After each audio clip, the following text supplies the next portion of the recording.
Hey, do you like my basket? Yeah, no, it's a nice basket.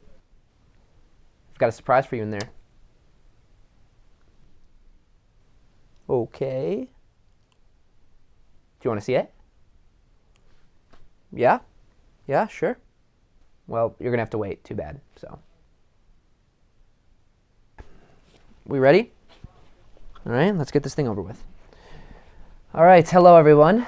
My name is Chuck, and today we are doing a Q&A with my rapping alter ego, Stuart. Stuart, how are you doing? Pretty well, actually. I actually wanted to take this time. Great, let's get started. All right. All right, so the first question I have for you is, are you okay? Excuse me?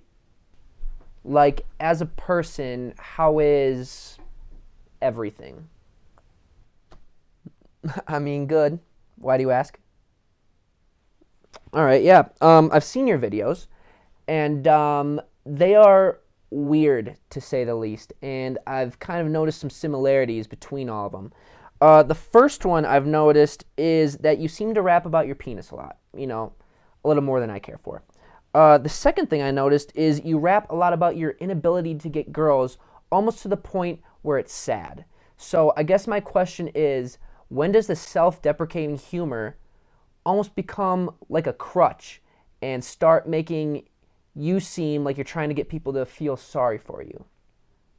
I do rap a lot about my penis, don't I? Yeah, you do. Yeah. A lot. A lot. Well, Chaz. Can I call you Chaz? Absolutely not. All right. Sounds good, Chaz. All right. I think you're right. You know, I think it is a little over the top. But rap is all about exaggeration, I think. And I'm just on the other side of this spectrum. So, for example, DaBaby. Are you familiar with DaBaby's work? Why don't we pull up some of DaBaby's work? Well, I don't know if you have the ability. Let's go. You know it's baby. Okay. So DaBaby talks about doing unmentionable things to women, which I'm sure he probably does. But it's celebrated when he raps about those things because, one, the songs are absolute bangers. They're good songs. Second, he's a pretty intimidating guy, and it'd be scary to kind of, not go along with what he's saying. You'd be kind of afraid to see what happens if you try and say otherwise. Yeah, no, he's a scary guy. And then third, he's very scary. He's just speaking his truth. I'm sure he does those things. So for me, I think it's similar in that fashion. I'm just doing it in a different context. And it's not what I'm saying isn't true. It's just probably a little, emphasized. But I think that's what rap music's all about. And, it makes for some good songs. So, are you done? Yes. Okay, good. I thought that was never going to be over. I guess my advice is just tone it down, okay? You've got a mom and a sister who are very hesitant to share the videos that you post with their friends when you talk about your down there region, okay? So just be mindful of that, maybe. Okay. So next question, how did you come up with the name Stuart? Yeah, so it actually took me a while for me to pick the name. I was actually going to be, funny enough, Chuck. Thank God I didn't pick that dumbass name. This would have been an awkward interview. But yeah, I actually ended up going with Stuart for multiple reasons. The first one being is that I feel like it's very ownable. I don't claim to own the name Stuart, but a lot of people in my industry aren't being referred to by names like that. So I kind of feel like I have a stronghold over that name. And I would go ahead and say none. Okay, can you just let me? All right. Second is I really like the versatility of it. So when I'm rapping, I can refer to myself as Stu, Stewie, and Stuart, which are, all really good for rhyme schemes and lyrics. So that was also another bonus. God knows you need all the help you can get. And third, I would say, is that I really like that it's like one name, really strong. So I think of like Drake is one name, and Beyonce is another one name. They're really iconic, memorable names, short and sweet. Okay, so let me get this straight. Are you comparing yourself to Beyonce and Drake? Yes. Okay. I don't even know it. let's move on. Okay, I think the biggest question that people have is, why are you doing all this?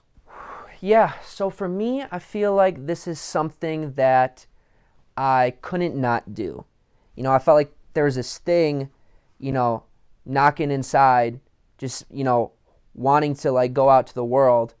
And I'm just really happy, you know, that I answered the door. I think it would have been really easy to just ignore it and wait for it to go away. But, you know, this was like my one thing where I felt, you know, this is my chance for whatever reason. This is wants to happen now. So, you know, I just kind of opened the door and I went with it. So, you know, that's kind of where we are now. Okay, interesting. And you think becoming a rapper is what was knocking at your door? Precisely, Chaz. Yes. Mm-hmm. Rapping. Really. 100%. I can't.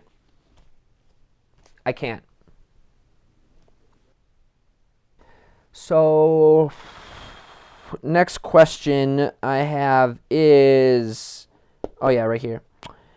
Get a job. What? You see, I have a job. I have 2 jobs actually. And pretty much all the money I make from my jobs goes to you rapping. So explain to me how that's fair. That's a tough one. I think to that I would just say, too bad. You know, okay. I don't like suck it up maybe.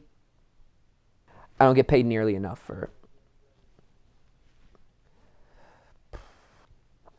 Let's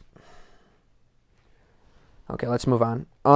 So your song, The Morning After, your very first song, is that a true story? And if so, how long have you had a drinking problem? Really? Well, yes, it is. To answer your question, yes, it is true. It's half true. So the story kind of goes, one night back in college, went out, started talking to this dude, just engaging in like a little friendly conversation. Was able to pick up pretty early in the conversation that he was gay. Didn't really think anything of it, so just, you know, kept on talking. And it wasn't until later we had a mutual friend that came up to me and told me that he asked if I was gay, and then he also Facebook friend requested me. So the second part of the song was just kind of how that would play out if, you know, I did see that through. I thought it would just be like a funny situation. And then funny enough, The Morning After is actually the first song, one of the first songs that I wrote is Stuart. So kind of funny story, and, you know, that's kind of how that went. You're so weird. So weird. Well, I actually have some more questions, but I don't even really feel like asking them because I'm kind of over this and I'm really tired too. So I guess, is there anything you want to say to the 4 people that are going to be watching this? Yeah. I'm actually coming out with some new music on Spotify. I'm doing like some little comedy sketches here and there. You know, a little behind the scenes. I mean, Stuesdays are back, so, you know, keep tuning in every Tuesday for a new video. Subscribe to the channel. Comment. Feel free to roast me. Feel free to let me know what you want to see. I love reading through them, whatever. Yeah, I mean, it's kind of what I've got for that. Anything else? Yeah, I mean, I guess just thanks everyone for watching. It's been a blast, and I can't wait to, you know, continue to share more. All right, cool. We're done. Actually, before we go, do you want to see what's in the gift I have for you? Sure. Sure, why not? There it is. This is for you. All right. Is that all? No, also, you suck. All right, so I'm going to leave. Thanks, guys. All right, go. We done? Okay. Can't believe this shit's still going on. Yo, wanna mess with the kid like an estranged father. Why's that? Well, I'm Hemingway mixed with the young G. Chaucer.